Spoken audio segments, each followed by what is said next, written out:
hiwa-hiwain ko to guys, pero hindi ko muna siya lutuin.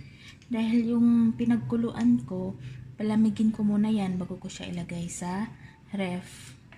Ito kasi siya para bukas. Panghanda ko lang para sa baon ng bata. Hiwa-hiwain ko lang ng maliliit.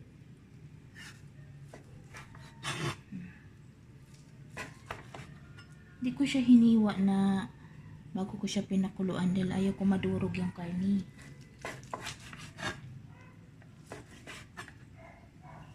Oh.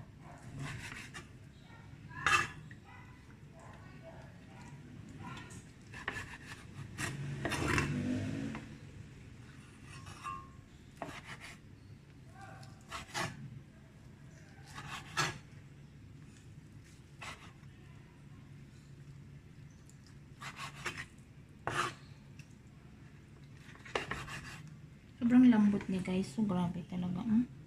Nalaman nyo naman pag sobrang lambot.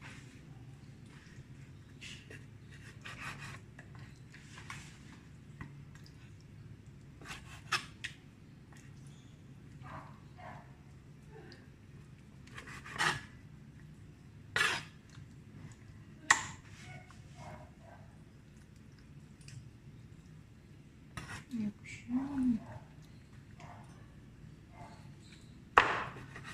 Kasi madurog siya pag anunin ko. Biglain. Lagay ko lang to sa ref. Saka ko siya lutuin.